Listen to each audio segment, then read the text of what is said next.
கர்நாடக மாநிலம் சிவமோகா மாவட்டம் சோரப் டவுன் பகுதியை சேர்ந்தவர் தான் இம்தியாஸ். ஒரு அரசு பள்ளி ஆசிரியரான இம்தியாஸ் அன்னைக்கு சொல்ல முடியாத ஒரு மனநிலையில இருந்தாரு. காரணம், சுமார் 5 வருஷங்களுக்கு முன்னாடி ஒரு இந்து பெண்ணை கல்யாணம் பண்ண இம்தியாஸை அவங்க குடும்பத்தினர் ஏத்துக்கவே இல்லை. அவங்க குடும்பத்தினர் அவர்கிட்ட பேச்சுவார்த்தையில இல்லாத சூழ்நிலை தான் இருந்துச்சு. இந்த நிலையில கல்யாணம் ஆனதுக்கு அப்புறமா 5 வருஷத்துக்கு அப்புறம் வந்த அந்த ரம்ஜான் தினத்துல தான் இம்தியாஸோட குடும்பத்தினர் அவரை கால் பண்ணி வீட்டுக்கு வர சொன்னாங்க. என்னதான் தன்னோட குடும்பத்தினர் தன்னை கூப்பிட்டாலும் தன்னோட மனைவியை கூப்பிடலையே அப்படிங்கிற எண்ணம் இம்தியாஸுக்கு இருந்துச்சு. இப்படி பல யோசனைகளோடவே இம்தியாஸ் தன்னோட அம்மா அப்பா இருந்த அந்த வீட்டுக்கு போனாரு. அங்கே இம்தியாஸ் போனதுக்கு அப்புறமா அவங்க குடும்பத்தினர் அவர்கிட்ட சகஜமாக பழகி, நீ உன்னோட ஒய்ஃபையும் கூப்பிட்டு வா, நம்ம ரம்ஜான் கொண்டாடலாம் அப்படின்னு சொல்லியிருக்காங்க. தன்னோட மனைவியை தன்னோட குடும்பத்தினர் ஏற்றுக்கலையே அப்படிங்கிற கவலையில் இருந்த இம்தியாஸுக்கு அவங்க சொன்ன அந்த விஷயம் ஒரு சந்தோஷத்தை கொடுத்துச்சு. உடனடியாக இம்தியாஸும் அவங்க அம்மா அப்பா வீட்டில் இருந்து இரவு 7 மணிக்கு தன்னோட மனைவியை கூப்பிடுறதுக்காக கிளம்பி போனார். இம்தியாஸ் உடனடியாக தன்னோட மனைவியை கூப்பிட்டு வருவார்னு எதிர்பார்த்த இம்தியாஸோட பெற்றோர் மற்றும் சகோதரர்கள் ரொம்ப நேரம் வெயிட் பண்ணி பார்த்தும் அவர் வராததால் அவரோட நம்பருக்கு ஃபோன் பண்ணி பார்த்தாங்க. அப்போது அவரோட ஃபோன் சுவிட்ச் ஆஃப்னு வந்துச்சு. இதுக்கப்புறமா என்ன பண்ணலாம்னு யோசித்த இம்தியாஸோட குடும்பத்தினர் அவரோட மனைவிக்கே கால் பண்ணி, இம்தியாஸ் அங்கே வந்தானா, அவனை உங்களை கூப்பிடுறதுக்காக அனுப்பணுமே, ஏன் இன்னும் கிளம்பி வரல அப்படின்னு கேட்டிருக்காங்க. அதுக்கு இம்தியாஸோட மனைவி, நீங்கள் என்ன சொல்கிறீங்க, அவர் உங்கள் வீட்டுக்கு வந்ததுக்கு அப்புறம் எனக்கு காலும் பண்ணலை, இங்கே வரவும் இல்லை அப்படிங்கிற விஷயத்த சொல்லியிருக்காங்க.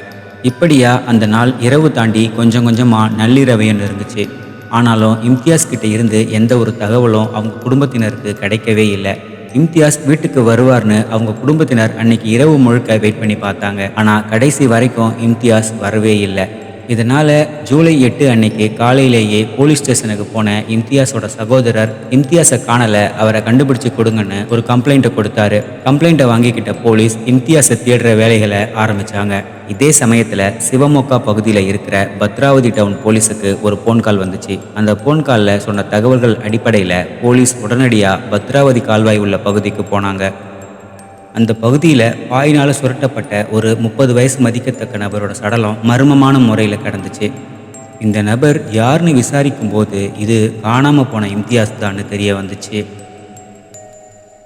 தன்னோட பெற்றோர் வீட்டில் இருந்து தன்னோட மனைவியை கூப்பிட போன இம்தியாஸுக்கு அன்றைய தினம் என்ன நடந்துச்சு, அவரை இந்த அளவுக்கு கொடூரமாக கொலை பண்ணது யாரு அப்படிங்கிறத பற்றியெல்லாம் தான் இன்னைக்கு இந்த வீடியோவில் நம்ம பார்க்க போகிறோம்.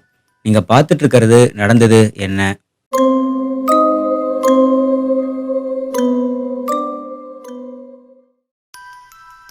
மர்மமான முறையில் உயிரிழந்து கிடக்கிற அந்த நபர் இம்தியாஸ் தானான்னு உறுதிப்படுத்த அவங்க குடும்பத்தினர்கிட்டையும் மனைவி கிட்டையும் விஷயம் சொல்லப்பட்டு அவங்களும் பார்த்ததுக்கு அப்புறமா அது இம்தியாஸ் தான்னு உறுதிப்படுத்தப்பட்டுச்சு. இதுக்கப்புறமா அந்த உடலை போலீஸ் பிரேத பரிசோதனைக்காக அனுப்பி வச்சாங்க. அதே சமயத்தில் அங்கே இருந்த 5 வயசு குழந்தையான இம்தியாஸோட மகன் தன்னோட அம்மா கிட்ட இருந்து இம்தியாஸோட சகோதரர்கிட்ட போய் விளையாடிட்டு இருந்தான். இந்த 5 வயசு குழந்தை என்ன பண்ணுச்சு, இப்போ இவனுக்கு அப்பா இல்லாம ஆயிடுச்சு அப்படின்னு இம்தியாஸோட சகோதரர் ரொம்ப கவலைப்பட்டுட்டு இருந்தாரு. அப்போ அந்த 5 வயசு சிறுவன் தனக்கு தெரிஞ்ச ஒரு சில விஷயங்களை இம்தியாஸோட சகோதரர்கிட்ட சொன்னான்.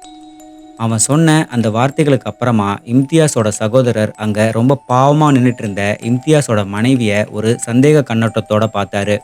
அந்த பையன் அவர்கிட்ட என்ன சொல்லியிருந்தான்னா, அம்மாவும் வேற ஒரு மாமாவும் சேர்ந்து அப்பாவை அடிச்சிட்டாங்க அப்படிங்கிற மாதிரி சில விஷயங்களை சொல்லியிருக்கான். இதுதான் அவருக்கு தன்னோட அண்ணி மேலே சந்தேகம் வர்றதுக்கு காரணமாக இருந்துச்சு. இந்த விஷயத்த அவர் போலீஸ்கிட்ட சொல்ல, சரி நீங்கள் எதுவும் அவசரப்படாதீங்க, நாங்கள் பேசி பார்க்குறோம் அப்படின்னு சொல்லியிருக்காங்க. இது தொடர்ந்து இம்தியாஸோட மனைவி லட்சுமி கிட்ட போலீஸ் விசாரணையை தொடங்க கேட்குற கேள்விகளுக்கு அவங்க பதில் சொன்ன விதம் அவங்க ஏதோ ஒரு உண்மையை மறைக்கிறாங்க அப்படின்னு உணர்த்துச்சு. இதை தொடர்ந்து அவங்க கிட்ட போலீஸ் தீவிரமாக விசாரணையை பண்ண அவங்க சொன்ன விஷயங்கள் போலீஸை ரொம்பவே அதிர்ச்சி அடைய வச்சுது. அவங்க போலீஸ்கிட்ட என்ன சொன்னாங்க அப்படிங்கிறத அவங்களோட திருமண வாழ்க்கை எப்படி ஆரம்பிச்சுதுங்கிற கதையோடவே பார்க்கலாம். கர்நாடக மாநிலம் சிவமோகா மாவட்டம் சூரப்பட்டு பகுதியை சேர்ந்த இம்தியாஸ் கலபுரகியில் இருக்கிற ஒரு அரசு பள்ளியில் தொடக்கநிலை ஆசிரியராக வேலை செஞ்சுக்கிட்டு இருந்தாரு.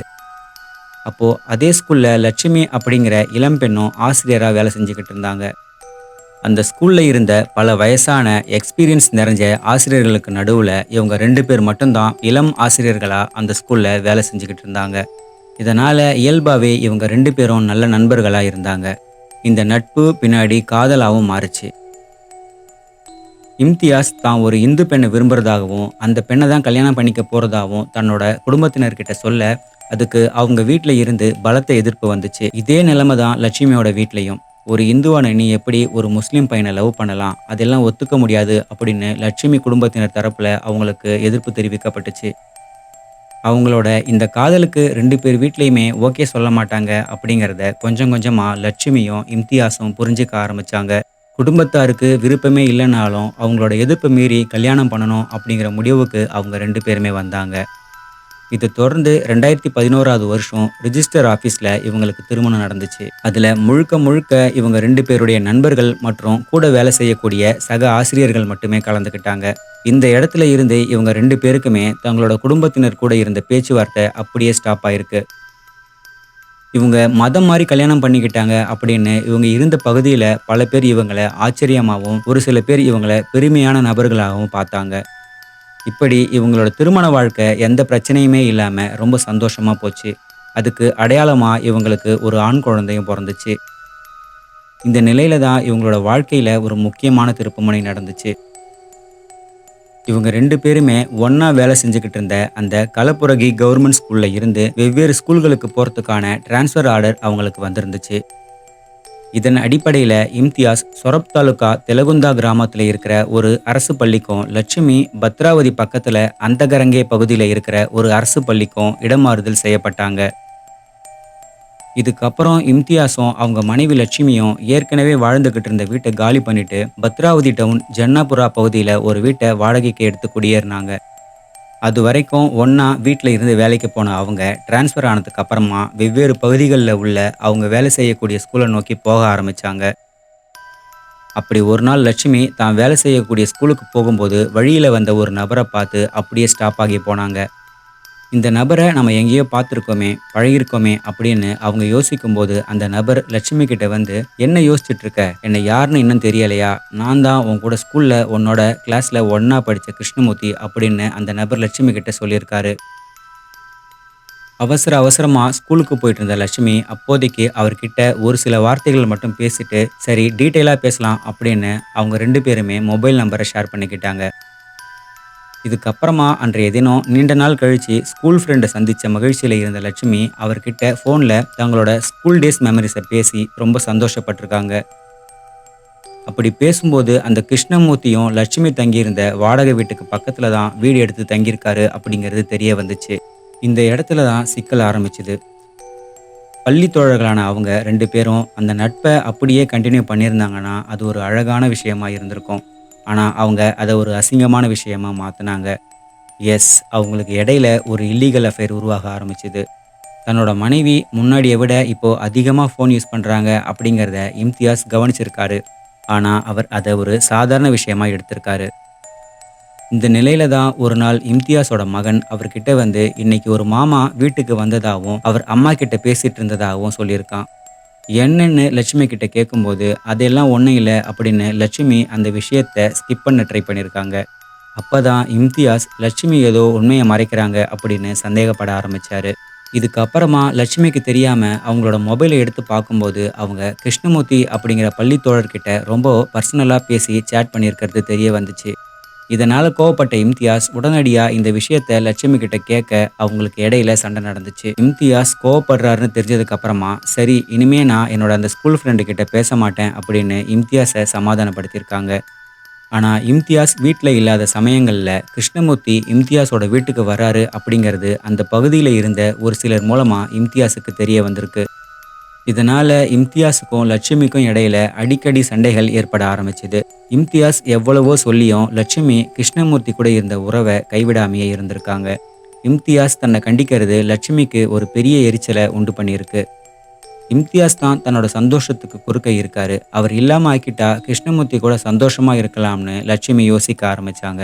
இந்த விஷயத்த கிருஷ்ணமூர்த்தி கிட்ட சொல்ல அவங்க 2 பேருமே பேசி முடிச்சு ஒரு கட்டத்துல இம்தியாஸை கொலை பண்ணணும் அப்படிங்கிற முடிவுக்கு வந்தாங்க. இந்த நிலையில 2016வது வருஷம் ரம்ஜானுக்கு முதல் நாளான ஜூலை 6ஆம் தேதி ஸ்கூல்ல இருந்து சீக்கிரமாவே இம்தியாஸ் வீட்டுக்கு வந்திருக்காரு. அப்போ வீட்டுக்கு வந்ததும் லட்சுமியோட நடவடிக்கைகள்ல ஒருவித பதட்டம் இருக்கிறத இம்தியாஸ் கவனிச்சிருக்காரு. அப்பதான் அந்த வீட்டோட ஒரு அறையில கிருஷ்ணமூர்த்தி ஒளிஞ்சிருக்கிறத இம்தியாஸ் பார்த்தாரு. இம்தியாஸ் தன்னை கவனிச்சிட்டாருன்னு தெரிஞ்சதுக்கு அப்புறமா கிருஷ்ணமூர்த்தி வேக வேகமா அந்த வீட்டை விட்டு ஓட்டம் பிடிச்சிருக்காரு. இதனால அன்னைக்கு இரவு இம்தியாஸுக்கும் லட்சுமிக்கும் நடுவுல கடுமையான வாக்குவாதங்கள் ஏற்பட்டுச்சு. 2 பேருமே மாறி மாறி தங்களோட வெறுப்பை கொட்டிக்கிட்டாங்க. இதுக்கு அடுத்த நாள் தன்னோட அப்பா அம்மா வீட்டுக்கு போயிட்டு திரும்ப இம்தியாஸ் வரும்போது லட்சுமி உடனடியா கிருஷ்ணமூர்த்திக்கு ஃபோன் பண்ணி வர சொல்லியிருக்காங்க. கிருஷ்ணமூர்த்தியும் தன்னோட நண்பர் சிவராஜ் அப்படிங்கிறவரை கூப்பிட்டுக்கிட்டு ஆட்டோவில் அவங்க 2 பேருமே லட்சுமியோட வீட்டுக்கு வந்தாங்க. அந்த வீட்டுக்கு வந்த கிருஷ்ணமூர்த்தி இம்தியாஸ் கிட்ட வாக்குவாதம் பண்ணி அப்படியே அவரை தாக்கவும் ஆரம்பிச்சாரு. அப்போ அவருக்கு உதவியா லட்சுமியும் இம்தியாஸை தாக்குனாங்க. கிருஷ்ணமூர்த்தி தான் கொண்டு வந்திருந்த இரும்பு கம்பியால இம்தியாஸை சரமாரியா தாக்குனாரு. அப்படி தாக்குனதுல இம்தியாஸோட தலை மற்றும் வயிற்று பகுதி, நெஞ்சு பகுதிகளில் பலமான இரத்த காயங்கள் ஏற்பட்டுச்சு. காயங்கள் கடுமையா இருந்ததால அதுல இருந்து அதிகமா ரத்தம் வெளியேறி கொஞ்ச நேரத்துல இம்தியாஸ் துடி துடிச்சு இறந்து போனாரு.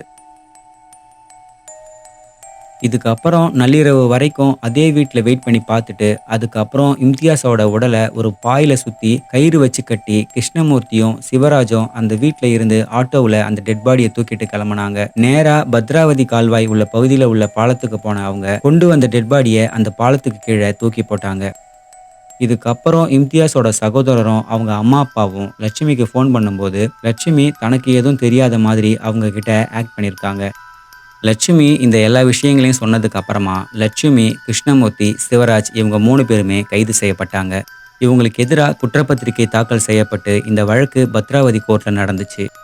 ஆரம்பத்தில் கொலையை ஒத்துக்கிட்ட லட்சுமி உட்பட 3 பேரும் இதுக்கப்புறமா இந்த கொலைக்கும் தங்களுக்கும் எந்த சம்மந்தமும் இல்லை அப்படிங்கிற மாதிரி மாற்றி பேச ஆரம்பிச்சாங்க. இதனால இந்த வழக்கு தீர்ப்பை நோக்கி போகாம பல வருஷங்களா நீண்டுக்கிட்டே போச்சு.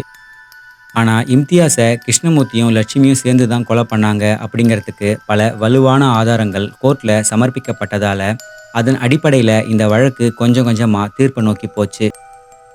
கடந்த 9 வருஷங்களாக பத்ராவதி கோர்ட்டில் நடந்த இந்த வழக்கோட தீர்ப்பு 2025 ஜூலை 23 அன்னைக்கு வழங்கப்பட்டுச்சு. இந்த தீர்ப்பை வழங்கின நீதிபதி இந்திரா மயில்சாமி குற்றவாளிகளான லட்சுமிக்கும் அவரோட காதலன் கிருஷ்ணமூர்த்திக்கும் அதிகபட்ச தண்டனையா மரண தண்டனையை விதிக்கிறதாகவும், சாட்சிகளை அழிக்க உதவிய சிவராஜுக்கு 7 ஆண்டு கடுங்காவல் தண்டனையையும் மேலும் 10 லட்சம் அபராதமாக விதிக்கிறதாகவும் தீர்ப்பளித்தாங்க.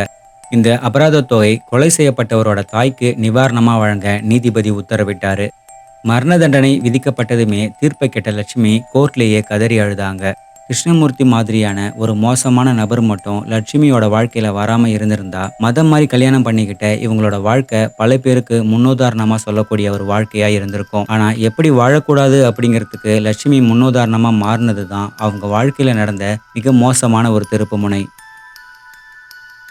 இந்த வழக்கை பத்தி நீங்க என்ன நினைக்கிறீங்க அப்படின்னு கமெண்ட்ல சொல்லுங்க. இதே மாதிரி இன்னொரு வீடியோவில் சந்திக்கலாம்.